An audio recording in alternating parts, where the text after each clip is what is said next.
Good morning, everyone. Hope everybody's having a great Wednesday, a great midweek.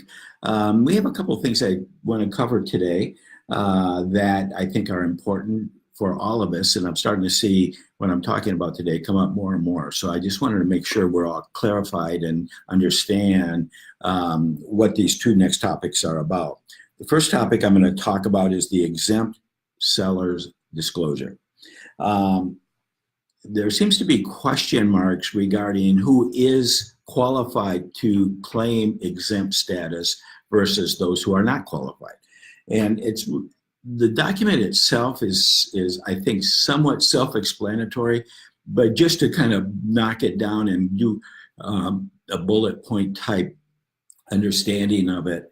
If the client, the owner of the property, the seller, has ever lived in the property, they do not qualify because the Department of Real Estate believes that they have working knowledge of the property if they have lived there.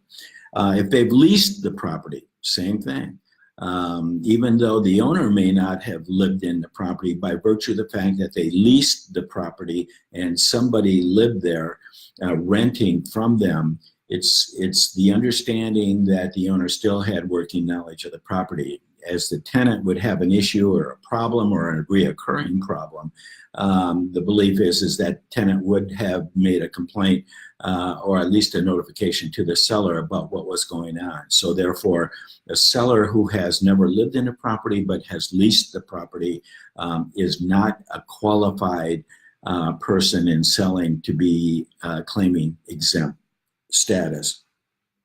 A lot of times, you get into the trust fund type of sales where family relatives have not lived in the property.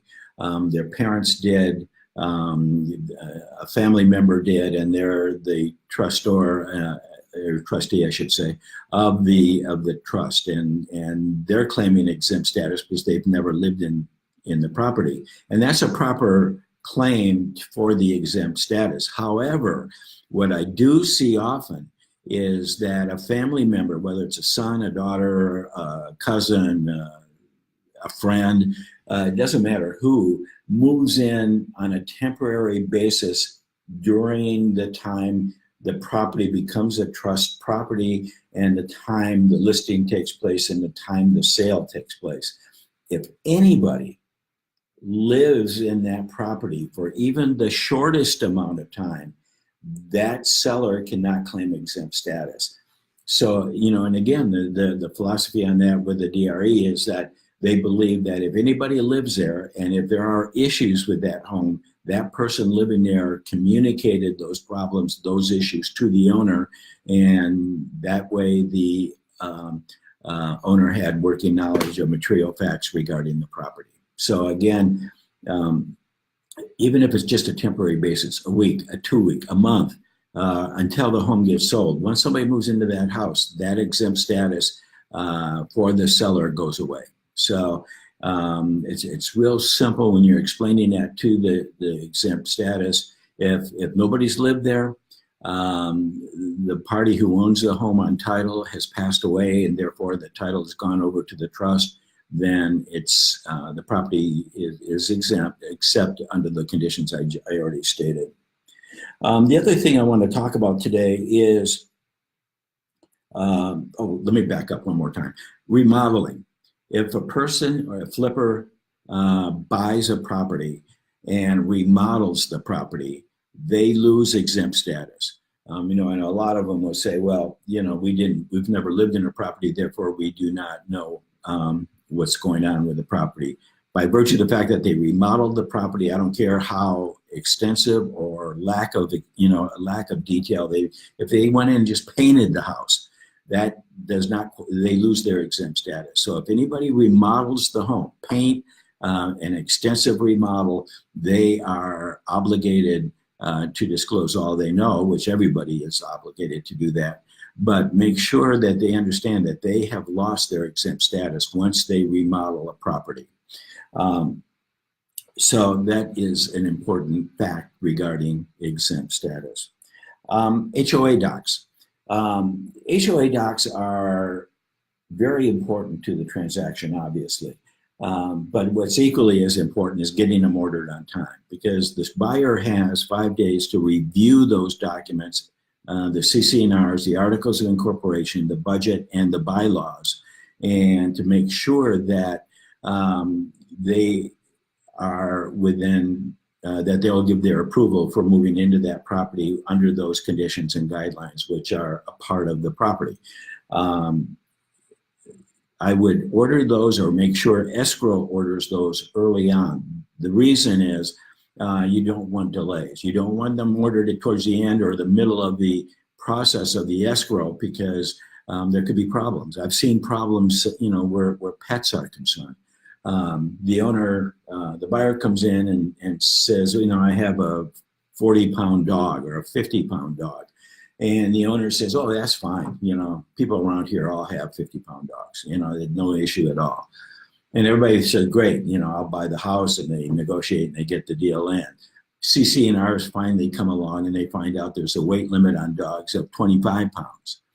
Then the owner, the new buyer's got to go in and see if he can get an exception for his 50-pound dog. That doesn't happen, and therefore here we are at the end of the escrow, and the buyer's not going to buy it because they have the 50-pound dog, and they're not going to move in without their dog. So, make sure, even though the seller may make representation, it's like most things. Sellers may not even be aware of it. It's not that they're outright lying to the client or to the buyer. It's just that there might be other dogs in the complex that are 50 pounds, but until the CC&Rs are changed through a vote, and usually the vote takes at least 75%, then even though they might be overlooking some pets that are overweight, for a new person moving in with a 50-pound dog when there's a 25-pound limit, it's not going to go well. And that means for you, the agent, it means for the seller,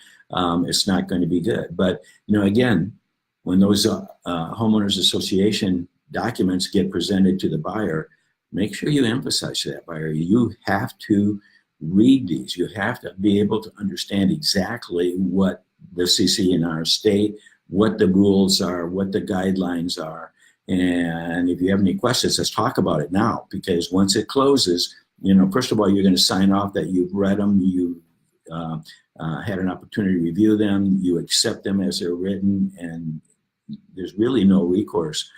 They can make a lot of noise, but in terms of recourse, once they've signed off that they've received them and accept them, a signature is a signature, contract's a contract. Boom, they're the property's theirs. They may not be happy, but they can only look in the mirror in terms of being happy. We as agents, again, it's really important that we emphasize to our buyers, read this, understand it. Have any questions? Let's talk about it.